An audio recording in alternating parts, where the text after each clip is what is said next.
Hi everybody, Jennifer Blevins-Smith with Integral Clinic Solutions, and you're watching my YouTube channel, Navigating the Business of Medicine.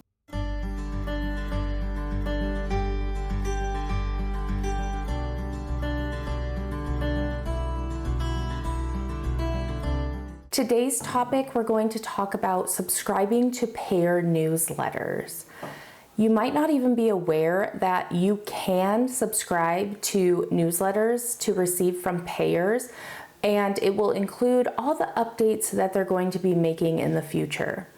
They are very useful and a lot of people don't even know about them. So I figured I'd do a short video just to bring some awareness to it because it has been very helpful to me over the years in my positions. Most of the large payers will have an area where you can subscribe to their monthly newsletter. Some of them will come out quarterly, but the ones that I get that I really try to thumb over and look through are United Healthcare and Blue Cross Blue Shield. It's the national payers. And anything that's going to be changing, they will say if it's in a specific state, a specific region, what the effective date's going to be, and it comes in really handy. CMS has the same thing for Medicare, and I'm sure your local Medicaid probably has that as well if you go to the website and kind of search around. But they're really helpful. It will talk about what CPT codes are going to start requiring prior authorizations, or what new medication coverages are going to be, or if there's no longer going to be prior auths for certain CPT codes, any kind of changes to coverage in general. It's really nice, and you can look at it by your specialty, or you can thumb through it, skim through it, and be like, oh, none of this regards services that I offer, so I don't need to pay attention to it this month. Or you might be, oh, this is very directed towards what I do and my billing, so I need to pay attention to this, and I need to forward it to somebody in my practice, either my billing manager, my office manager, all of the above, so that they know what changes are coming down and they can make the right workflows to implement it when it's ready.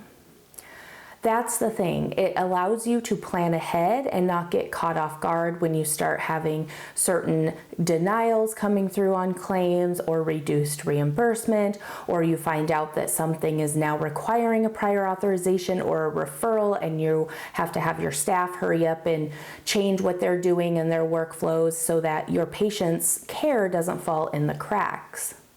It's all about patient care and also making sure that your staff doesn't feel overwhelmed, that they can plan ahead, and this is going to be a huge key towards that. There are also ways for you to get updates on those sorts of things, especially from maybe your smaller local plans where your provider relations person will send out generalized newsletter emails to you, or you can ask questions if there's any changes coming up.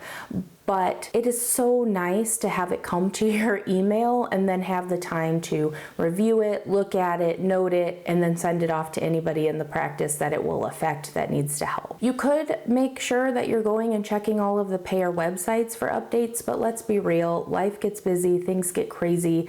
You have good intentions to do it and you never get to it because other things come up that take priority, or you forget about it because things get crazy, and it's just the reality. So if it's coming to you automatically to your email box that you're checking, you can read it maybe in the evenings or in the mornings before you start work, and just click the link and look through things that might pertain to you specifically. That is always the best way to do it.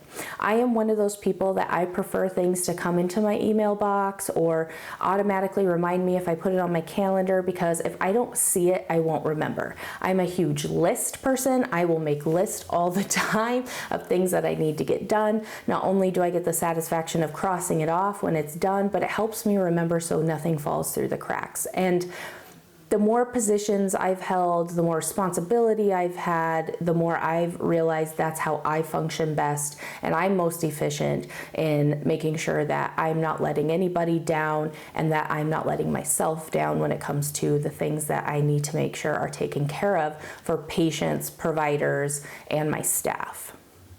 So definitely go to those payer websites, find out if you can sign up for those newsletters. Like I said, it's just an email that pops into your inbox either every month or every quarter, depending on how often they do it. Maybe they will do one every month and then you get a bigger one every quarter. Everyone's different, but it's just nice to do that. And then you're not trying to remember or having to make an extra effort to go to the payer websites to find this information.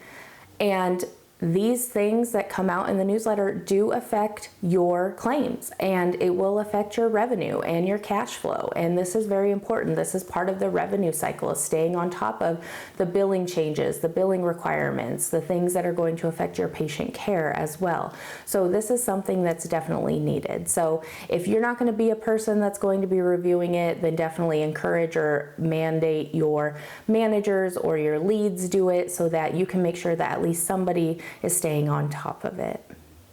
If you have any questions or comments about this, leave it in the comment section. Smash that thumbs up button if today's video seemed helpful for you. Please share this with anyone whom you feel would benefit, and subscribe to my channel if you haven't already. Take care of yourself. We'll talk to you soon. Bye-bye.